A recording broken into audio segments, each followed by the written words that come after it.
आज के मेहमान में मैं हूं नीलम मलकानिया और हमारी आज की मेहमान हैं कथक नृत्यांगना और नृत्य गुरु Namrata Rai. Namrata ji Italy, Netherlands, America, Switzerland, France और जर्मनी के साथ ही और भी बहुत से देशों में अपने नृत्य से दर्शकों को मोहित कर चुकी हैं। आपको नृत्यमणि सम्मान, गुरु सम्मान, डॉक्टर एपीजे अब्दुल कलाम सम्मान जैसे और भी कई सम्मान और पुरस्कार प्राप्त हो चुके हैं। दूरदर्शन कार्यक्रमों का आप हिस्सा रही हैं और देश विदेश के पत्र पत्रिकाओं में भी आपकी प्रस्तुतियों का उल्लेख किया जाता रहा है। नम्रता जी, आपका हमारे स्टूडियो में स्वागत है। बहुत बहुत धन्यवाद नीलम जी। और मैं आपको बताऊं कि आपको देखते ही मुझे पता नहीं क्यों घुंघरुओं की आवाज सुनाई दे रही है। थैंक यू जी। तो हम अपने कार्यक्रम की जो शुरुआत है वो इस बात से करेंगे कि कथक ने आपको कब चुना? मुझे लगता है कि कथक जब मेरे मन में, जहन में एक ख्याल आया, क्योंकि मेरे सामने देहरादून से मैं हूँ, पली बढ़ी वहीं पर हूँ, तो जब मैंने महाराज जी को एक कॉन्सर्ट में देखा उनके देहरादून में, मैं अपनी माँ से बोली कि मुझे यही वाला डांस सीखना है। आप शायद पंडित बिरजू महाराज की बात कर रही हैं। पंडित बिरजू महाराज जी। तो जब मैंने देखा तो मैंने कहा यही डांस करना है मुझे। तो उन्होंने बोला कि ये क्यों अच्छा लग रहा है आपको, क्या खासियत है इसमें? मैंने कहा मुझे नहीं मालूम, लेकिन आई थिंक वो सबसे पहला एक जो था कॉन्सर्ट मैंने देखा डांस का, एक लाइव था। और बहुत शुक्रगुजार हूं मैं अपने माता पिता के भी कि वो इस फील्ड से, जो कहते हैं, मुझे वाकिफ कराया, कि मुझे लेकर गए उतनी छोटी सी उम्र में। और उसके बाद मुझे 2 साल वेट करना पड़ा, क्योंकि मैं भातखंडे हिंदुस्तानी संगीत महाविद्यालय की स्टूडेंट रही हूँ। तो वहां पे जब उस समय में दाखिला होता था तो 10 साल जो है मिनिमम आयु होनी चाहिए थी। तो कम से कम 10 साल में, और मैंने जो महाराज जी को देखा था करते हुए तब मैं थी 7 साल की। तो बहुत लंबा समय, जो वो 3 साल 4 साल कैसे गुजरा है मुझे ही मालूम है। और वहां से कथक की शुरुआत हुई और वहां पे मेरी किस्मत, मैं कहूंगी, बहुत ही खुशनसीब रही मैं कि महाराज जी के ही शागिर्द एक स्वर्गीय डॉक्टर मधुकर आनंद जी मेरे गुरु रहे। उनके अंडर मैंने 14 साल सीखा और बस सिलसिला वैसे ही शुरुआत हुआ कथक का। और आई थिंक इट वाज 96 जब मैंने शुरू किया है भातखंडे जी। तो क्या पारिवारिक पृष्ठभूमि भी ऐसी थी, कुछ नृत्य से जुड़े हुए लोग थे? ओ बिल्कुल भी नहीं। क्योंकि मेरे पिताजी जो है वो प्रवक्ता रहे इंग्लिश में जी। और मेरी माँ जो है गृहिणी थी। और आगे चलते हुए भी जो सिलसिला चला, क्योंकि कभी हमने ऐसा नहीं सोचा था कि डांस को ही मेरा एक प्रोफेशन बन जाएगा जी। वो चाहत बढ़ती चली गई सीखते सीखते, ऐसे कि वो पैशन जो है वो प्रोफेशन में कन्वर्ट हो गया। बट बिल्कुल भी ऐसा तो कुछ भी नहीं रहा। ना तो मेरे भाई बहन इस विधा से कहीं से भी ताल्लुक रखते हैं। तो मेरा ही शुरुआत हुआ है यहाँ पे। और उम्मीद है परिवार में आप पहली हैं। पहली हूँ मैं परिवार जी में। तो ऐसे में जब आपने ये डिसाइड किया कि आपको सीखना है डांस जी, और शुरुआत भी हो गई, बचपन में तो कई बार माता पिता सहयोग करते हैं, उन्हें लगता है बच्चा कुछ नई चीजें सीख रहा है जी। लेकिन उसके बाद जैसे जैसे हम आगे बढ़ते हैं, पढ़ाई का दबाव भी होता है। तो तब किस तरह से संतुलन बनाए रखा आपने पढ़ाई और नृत्य के बीच? मुझे लगता है कि उसमें मेरे गुरु का फिर से एक बहुत बड़ा हाथ था, क्योंकि मेरे गुरु जी डॉक्टर मधुकर आनंद जी, वो खुद एक साइंस बैकग्राउंड से थे जी। और वो खुद ओएनजीसी में काम करते थे। बाद में उन्होंने भी ऐसे ही किया कि वो चूज कर लिया कि नहीं, मुझे डांस ही करना है। उन्होंने ना मुझे हर समय, हर कदम पे एक गाइडेंस देते चले कि, क्योंकि I am a science graduate actually, physics chemistry maths लेके पढ़ाई करी मैंने। तो वो जानते थे कि क्या कठिनाइयां आ रही हैं, लेकिन उनका ये था कि रियाज कभी नहीं छोड़ना है। जैसे खाना खाना नहीं छोड़ना है रोज, तो वो रियाज 1 घंटे का नहीं छोड़ना है। तो ये जरूर हुआ कि जब हम 12वीं में आते हैं बहुत प्रेशर आ जाता है। आजकल मेरी खुद की एकेडमी है, तो मैं अपने शागिर्दों को भी यही सलाह देती हूँ कि छोड़िए मत, कुछ नया नहीं उठाना है तो पीछे का छोड़ना नहीं है। और मुझे लगता है आप जब 5वीं क्लास में होते हैं तो 5, 6, 7, 8, 9, 10, 11, 12 तक आप बेसिक जो हमारा क्लासिकल ट्रेनिंग है वो खत्म हो चुकी होती है, बेसिक जी जिसको कहते हैं। तो मुझे लगता है वैसे संतुलन जो है बहुत अच्छा रहा उस समय में, जब पढ़ाई का एक प्रेशर आया और गुरुओं का साथ था। तो गुरुजी ने कभी ये नहीं बोला कि भाई आप क्यों नहीं रियाज कर रहे हैं, नया क्यों नहीं कर रहे हैं। बिकॉज समहाउ आजकल बहुत जरूरी है ये बात भी समझना कि अगर हम क्लासिकल सीख रहे हैं तो पढ़ाई भी उतनी ही जरूरी है और अपना डांस भी बहुत जरूरी है। मैं आजकल अपने बच्चों को बताती हूँ टाइम टेबल लिख लीजिए। तो वैसे ही शायद हम लोगों ने भी किया और सिलसिला जारी रहा इसीलिए। जी बिल्कुल, और रेडियो में हम भी समय का बहुत ध्यान रखते हैं और हमें ये भी पता है कि हमारे श्रोता जो है वो रोचक बातचीत के बीच गीत सुनना भी पसंद करते हैं। जरूर। तो यहाँ पर आप अपनी पसंद का कौन सा गाना हमारे लिसनर्स को सुनवाना चाहेंगी? महाराज जी को हमने बहुत देखा है, उनको जाना है, उनकी कोरियोग्राफीज बहुत देखी हैं, तो देवदास का जो है गाना एक आप प्लीज चलाएं तो मुझे अच्छा लगेगा। जी बिल्कुल।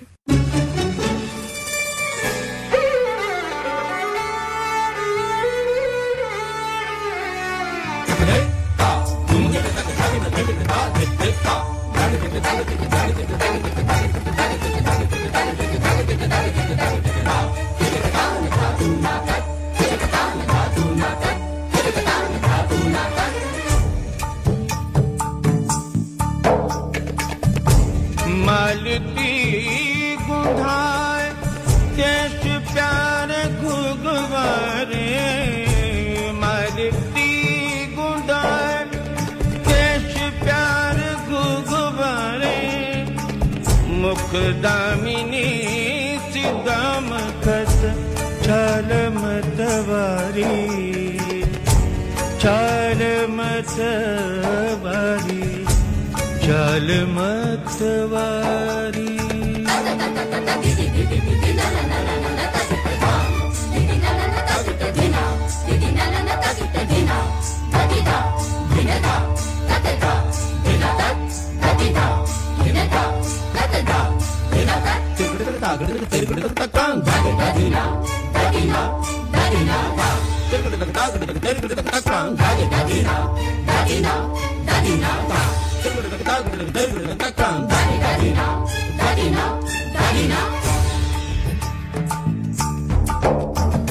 ढाई शाम रोक लई, रोक लई, रोक लई, ढाई शाम रोक लई, औचक मुख चूम लई, मुख चूम लई, मुख चूम लई, सर से मोरी चुनरी गई, गई, गई, सर से मोरी चुनरी गई, सरक सरक सरक, सरक सरक सरक, सरक सरक सरक।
दधकी भरी मटकी, दधकी भरी मटकी लई जात रही डगर बीच, आहट सुन, आहट सुन, आहट सुन, जियरा गयो धड़क धड़क धड़क, धड़क धड़क धड़क, धड़क धड़क धड़क। काहे छेड़ छेड़ छेड़ मोहे,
गाने से पहले हम बात कर रहे थे नम्रता राय जी से और बात हो रही थी पढ़ाई और नृत्य के बीच संतुलन बनाने की। तो नम्रता जी, जब आप नृत्य सीखती रहीं और पढ़ाई भी साथ साथ करती रहीं, उसके बाद जैसा कि हमारा सामाजिक परिवेश है, महिलाओं के सामने एक प्रश्न आता है करियर का और साथ ही शादी का भी, जिसमें बाकी चीजें कई बार पीछे छूटने लगती हैं। जी, तो आपका इस बारे में कैसा अनुभव रहा? बिल्कुल सही बोला आपने, क्योंकि एक जैसी ही उम्र आपकी आने लगती है 22 साल 23 साल, वहाँ परिवार को सबको ये लगने लगता है कि अब ये उम्र हो गई है एक बच्चे की शादी, तो अब करना चाहिए। और मैं फिर कहूंगी शायद कथक, जैसे आपने शुरुआत की, कथक ने मुझे चुना था जी। तो कथक ने मेरा साथ हमेशा निभाया। मैं वेलम गर्ल्स में डांस सिखा रही थी तभी कथक की, और 2008 के बाद जो है 9-10 में मुझे लगता है मैं ऑन डेपुटेशन साउथ अमेरिका निकल गई।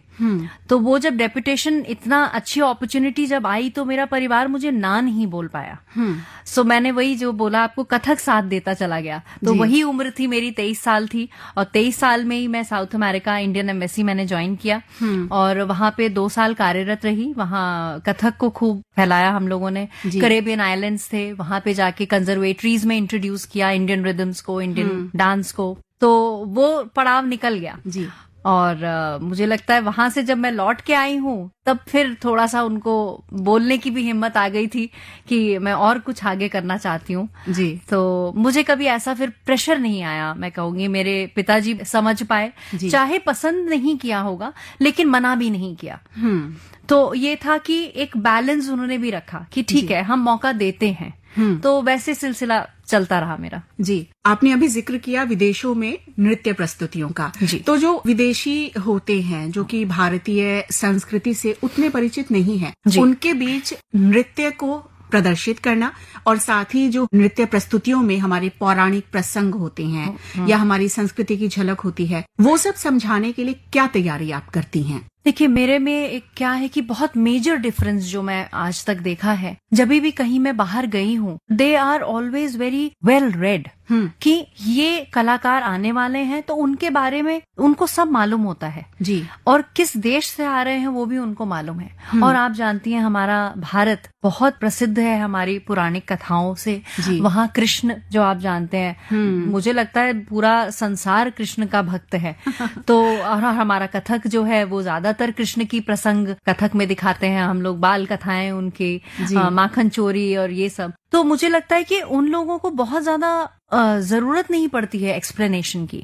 उन लोगों को बहुत कुछ चीजें पता है। जहां हम अपना नृत्य पक्ष, प्योर टेक्निकल डांस जब प्रेजेंट करते हैं, तो उसमें थोड़ा है कि हम उनको बताते चलते हैं कि how the Indian rhythm works, western classical और इंडियन क्लासिकल में क्या फर्क है। और पर फिर भी मुझे लगता है दे एंजॉय अ लॉट। जैसे ही अभी आप जिक्र कर रही थी, तो अचानक से फिर से मुझे एक गाना सुनाई देने लगा, बड़ा नटखट है, किशन कन्हैया। बिल्कुल, अपने श्रोताओं को सुनवाते हैं यही गीत जी।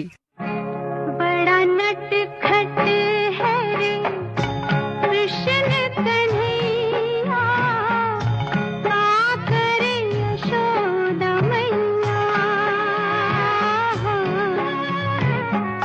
बड़ा नटखट है रे कृष्ण कन्हैया, का करे यशोदा मैया।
इस प्यारे से गाने के बाद हम अपनी बातचीत अब जारी रखते हैं नम्रता राय जी से। नम्रता जी, आपने बताया कि विदेशों में जब नृत्य प्रस्तुतियां होती हैं तब आप जो डांस का टेक्निकल एस्पेक्ट है, उसका जो तकनीकी पक्ष है वो भी समझाती हैं दर्शकों को, और साथ ही जो हमारी पौराणिक कथाएं हैं, जो प्रसंग हैं जिन पर नृत्य तैयार किया गया, उसके बारे में भी अवगत करवाती हैं। जी।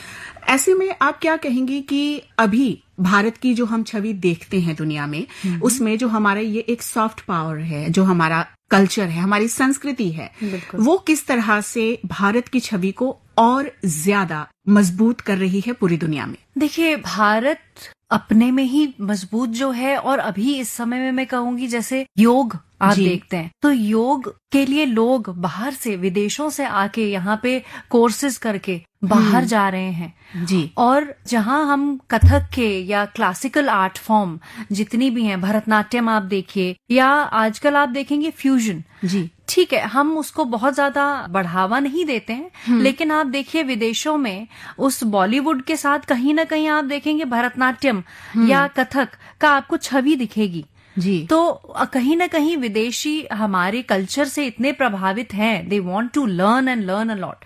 जैसे मेरा साल में 2 महीने 3 महीने ऐसे गुजरते हैं जब मैं विदेश में जाके उनको वर्कशॉप्स देती हूँ जी। तो कहीं ना कहीं उन लोगों को लगता है कि हमें वही वाला गाना सीखना है, and that is always semi classical. जैसे मैंने आपको बताया महाराज जी के देवदास के गाने हैं, या अभी महाराज जी ने एक बहुत ही सुंदर एक कोरियोग्राफ किया था मोहे रंग दो लाल, तो वो सारे गाने जो है वो उठा के करना चाह रहे हैं। तो मुझे लगता है कि संस्कृति के हिसाब से अगर देखें तो we were always rich and we are very rich, और अब बाहर के लोगों को और ज्यादा हो रहा है कि हम और ज्यादा उसको अपना बना पाए। नृत्य पर बहुत सारी फिल्में बनी हैं जी। तो ऐसे में कभी मन में ऐसा कुछ ख्याल आया कि नृत्य पर आधारित किसी फिल्म में आपको लगा कि ये भूमिका बहुत अच्छी है, अगर कभी मौका मिलता तो मैं ये भूमिका करती, या दिल को छू गई हो कोई बिल्कुल भूमिका? बिल्कुल। मुझे लगता है शतरंज के खिलाड़ी में हम अपने विदुषी गुरु शाश्वती सेन जी को मैंने देखा है, एक ठुमरी बहुत सुंदर वो प्रस्तुत करती हैं, और मुझे कभी कभी लगता है कि शायद मुझे भी बहुत अच्छा लगता अगर वहां होते तो जी। वो गाना अपने आप में उस फिल्म के लिए बहुत अहम है जी। और हम आपको बताना चाहेंगे कि सत्यजीत रे की ये फिल्म थी, तो सत्यजीत रे की पुण्यतिथि पर हमने शाश्वती जी से बात की थी, FM गोल्ड पर हमारे श्रोताओं ने वो बातचीत सुनी थी। और यही गाना उनकी पहचान भी बना हुआ है। उन्होंने जिक्र किया था सत्यजीत। एक बार फिर से सुने इस गाने को। जी बिल्कुल, हम फिर से अपने श्रोताओं को सुनवा रहे हैं यही गीत।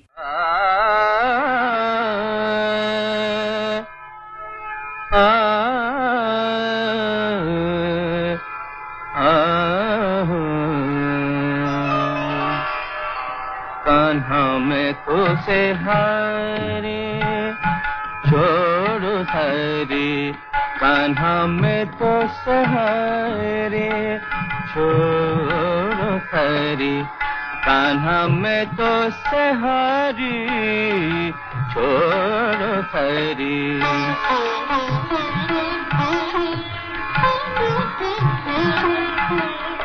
सुनो बिहारी नहीं मैं दूंगी तो है गरी, सुनो बिहारी नहीं मैं दूंगी तो है गरी, कान्हा में तो से हरे छोड़ो सरी, कारे कान्हा मैं तो से हरी रे, कान्हा में तो से हरे।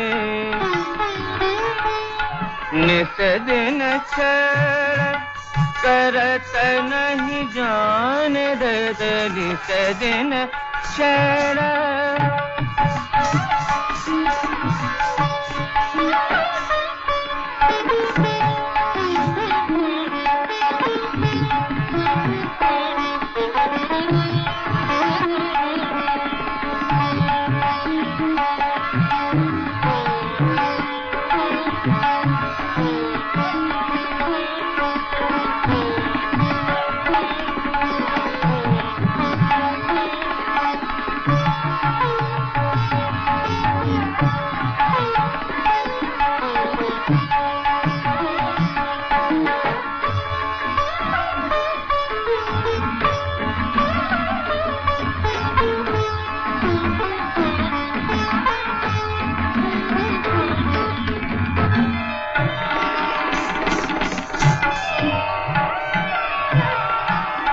निस दिन छेड़ करत नहीं जान दे दे, निस दिन छेड़ करत नहीं जान दे दे, पहने घटुआ की गर सखीरी, छोड़ो जी पैदे घूंघटा न उलटा, छोड़ो जी पैदे घूंघटा न उलटा, बिंदा सुनो ये नहीं माने, देख सब नारी कान्हा में तो से अरे छोड़ो सारी, कान्हा में तो से हारी, कान्हा में तो से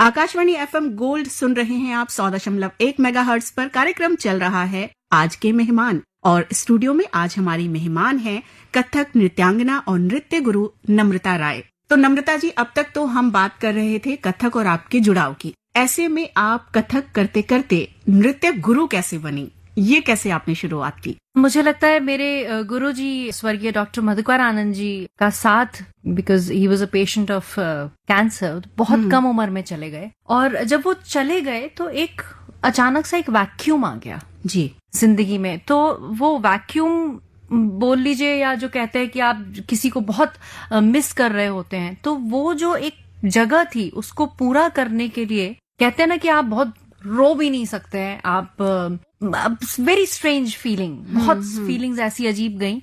तो 2009 में मैंने rhythm society of performing arts बनाया जी, और मुझे लगा कि मैंने अपने गुरुजी से जो इतने सालों में सीखा, मुझे लगता है कि उनके लिए अगर श्रद्धांजलि कुछ भी होगी तो उनकी लेगेसी आगे बढ़ाने में ही होगी जी। और ऐसे ही करके 2009 में मैंने अपनी सोसाइटी स्टैब्लिश करी, जो उन्हीं की याद में साल में 2 बार स्मृति के नाम से एक कार्यक्रम कराती है, जलसा कराती है, दिल्ली और देहरादून दोनों जगहों में। और इसी के समक्ष जो है जितने भी शागिर्द मेरे अंडर तैयार होते हैं वो अपनी परफॉर्मेंसेस देते हैं, और सारे गुरुओं का आशीर्वाद रहा मेरे पे। तो मुझे लगता है कि मेरे शागिर्द भी हैं जो उनको सबको आशीर्वाद मिलता गया है, और वहीं से सिलसिला एक शुरू हो गया एज अ गुरु जी। तो आपके जो अभी शागिर्द हैं, जो स्टूडेंट्स आपसे सीखते हैं, वो कहाँ से हैं? मतलब भारत से हैं या विदेशों से? विदेशों से भी है, साउथ अमेरिका, क्योंकि मैं वहाँ पे डेप्यूटेड थी तो वहाँ से काफी स्टूडेंट्स जुड़े हैं, नेदरलैंड्स से काफी स्टूडेंट्स जुड़े हुए हैं, और दिल्ली से हैं, देहरादून से हैं काफी लोग। कोविड के बाद तो एक बड़ा ही एक चेंज आया, तो जो लोग ऐसे थे जो मुझसे ऑनलाइन भी सीखना शुरू कर दिए, जो आउट ऑफ स्टेशन रहे कभी, तो अपॉर्चुनिटीज आई थिंक यहाँ से एक कोविड के बाद जो आई, ऑनलाइन भी पॉसिबिलिटी है, तो वहां से काफी स्टूडेंट्स मेरे अलग अलग स्टेट से भी जुड़े जी। जब कथक का जिक्र होता है तो आप तो इसका बैकग्राउंड भी जानती होंगी। आज से अगर हम बात करें 20 साल 25 साल पहले की और आज जो प्रस्तुतियां होती हैं, आप क्या अंतर पाती हैं इनमें? देखिए, पहले का जो कथक था, कहते हैं वो महाराजाओं के लिए था जी, और कुछ टाइम बाद जब वाजिद अली शाह आए तो वो हमारा दरबारों में आ गया।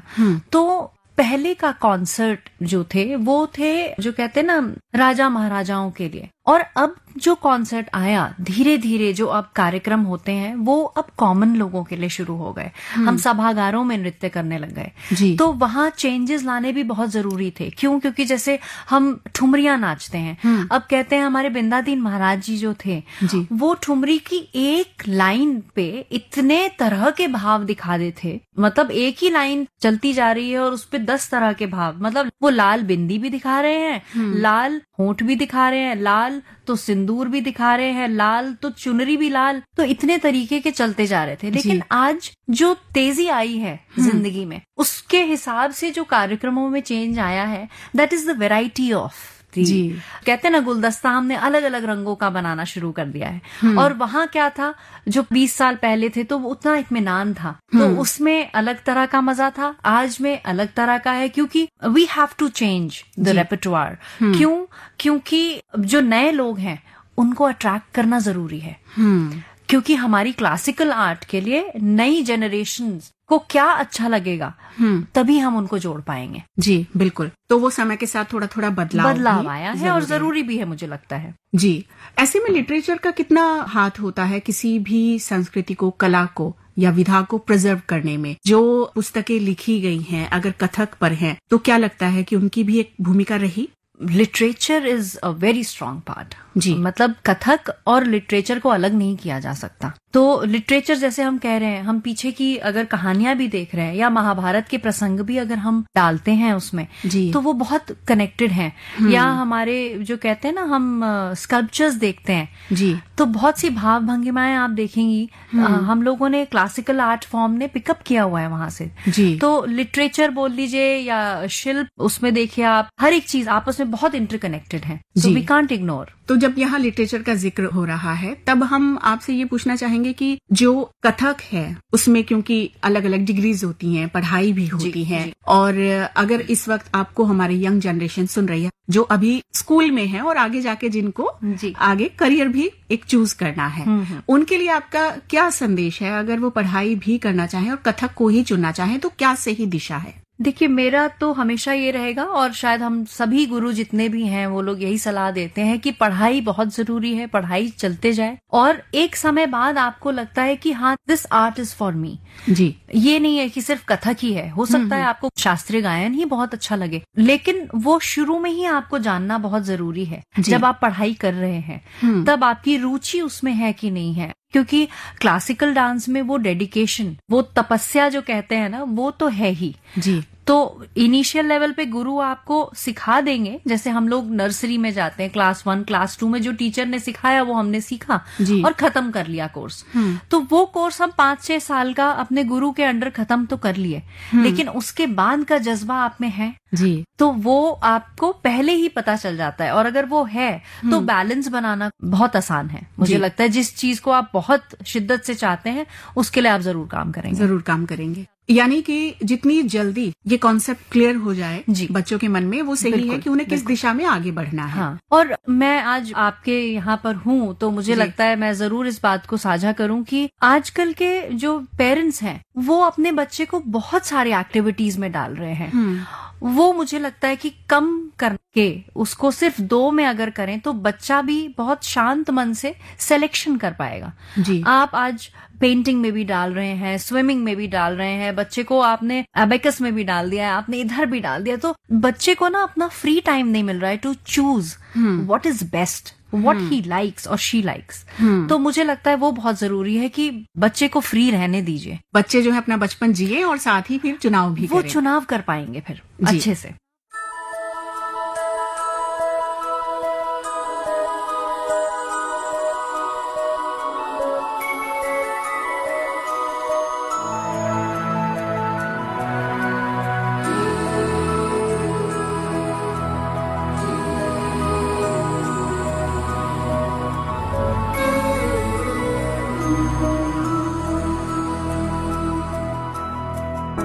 देखो इन्हें, ये है ओस की बूंदे, पत्तों की गोद में आसमां से कूदे, अंगड़ाई ले फिर करवट बदल कर, नाजुक से मोती हंस दे फिसल कर, खो न जाए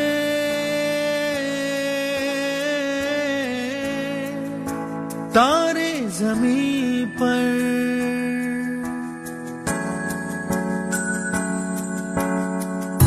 ये तो है सर्दी में धूप की किरणें, उतरे जो आंगन को सुनहरा सा करने, मन के अंधेरों को रोशन सा कर दे, ठिठुरती हथेली की रंगत बदल दे, खो न जाए ये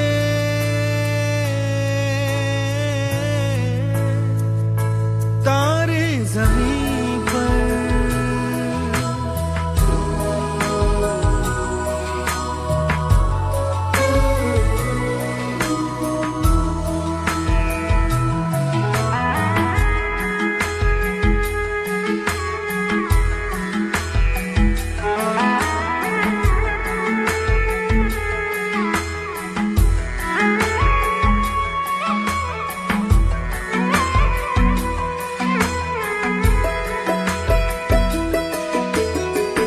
जैसे आँखों की डिबिया में निंदिया, और निंदिया में मीठा सा सपना, और सपने में मिल जाए फरिश्ता सा कोई।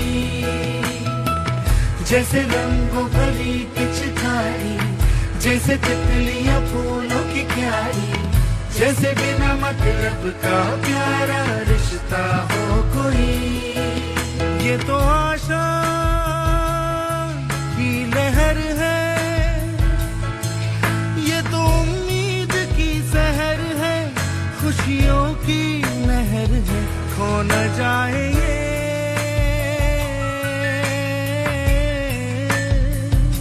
तारे ज़मीं पर।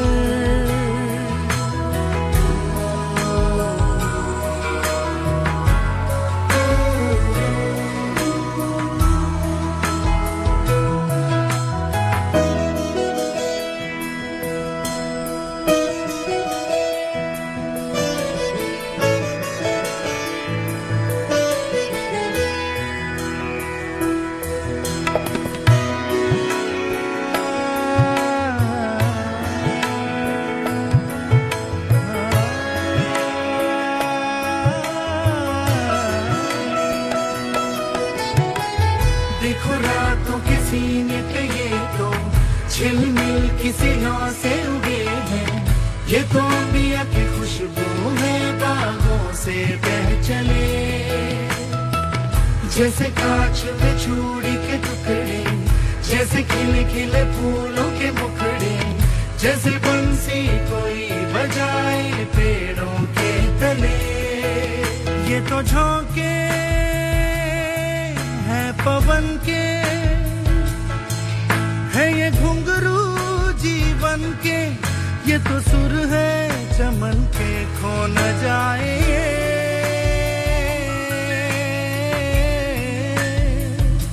तारे ज़मीं पर।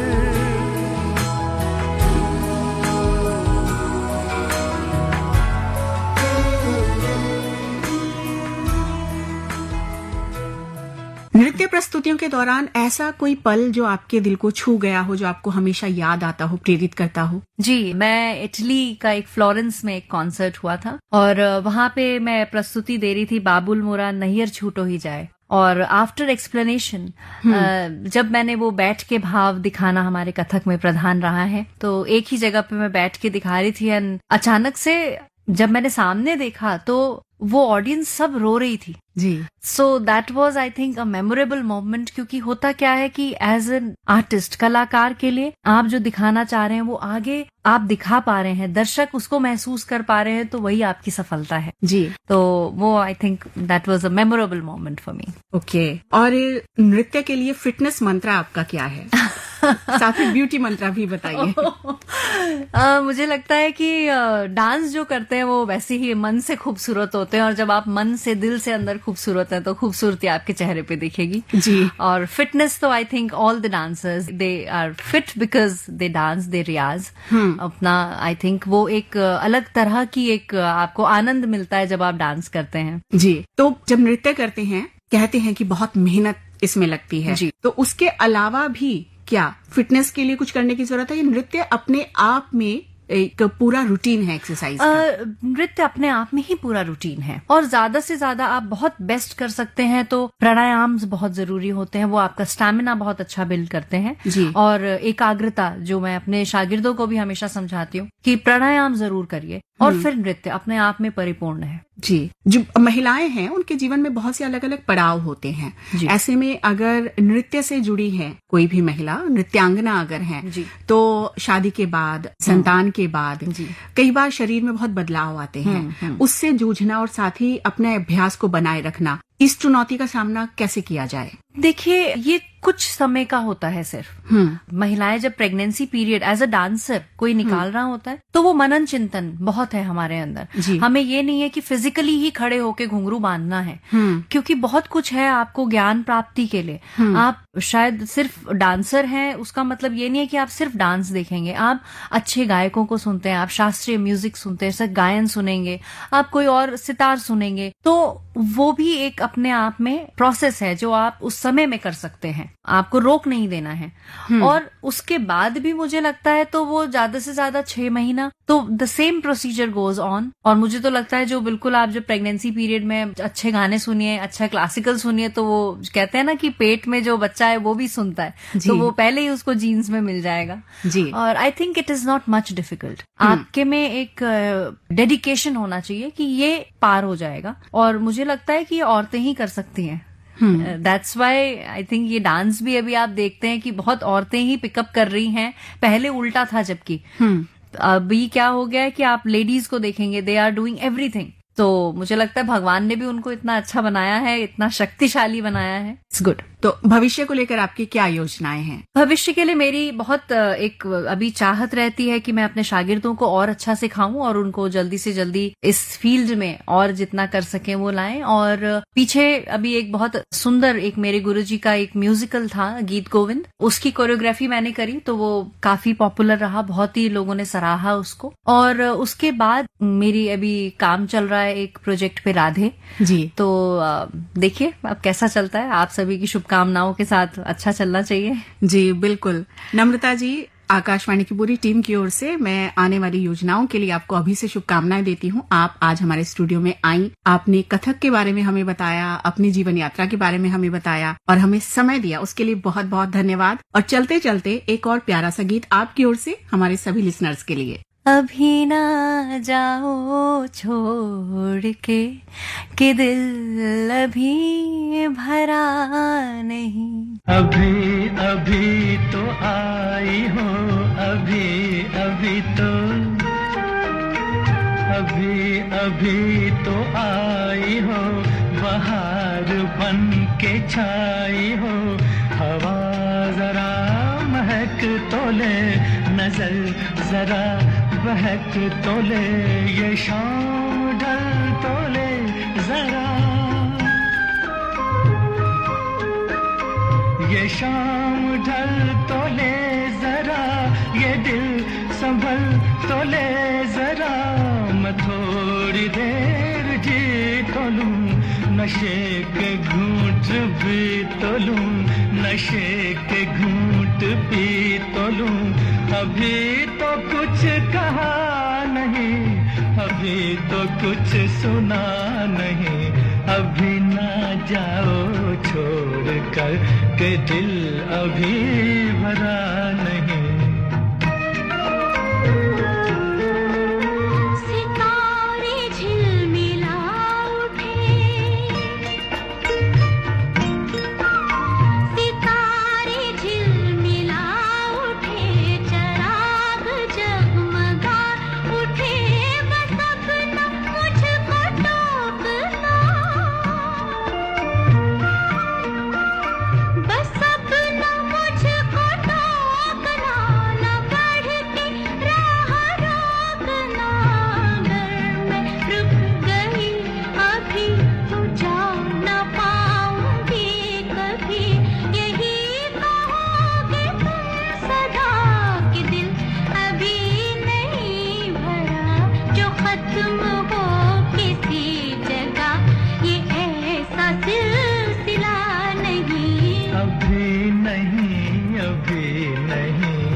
आज के मेहमान में हमारी मेहमान थी नृत्यांगना और नृत्य गुरु नम्रता राय। मुझे यानी नीलम मलकानिया को अब दीजिए अनुमति। कार्यक्रम की प्रस्तुतकर्ता रश्मि कुकरेती और हमारी पूरी टीम की ओर से हमारे सभी लिसनर्स और नम्रता जी आपके लिए धन्यवाद। Thank you so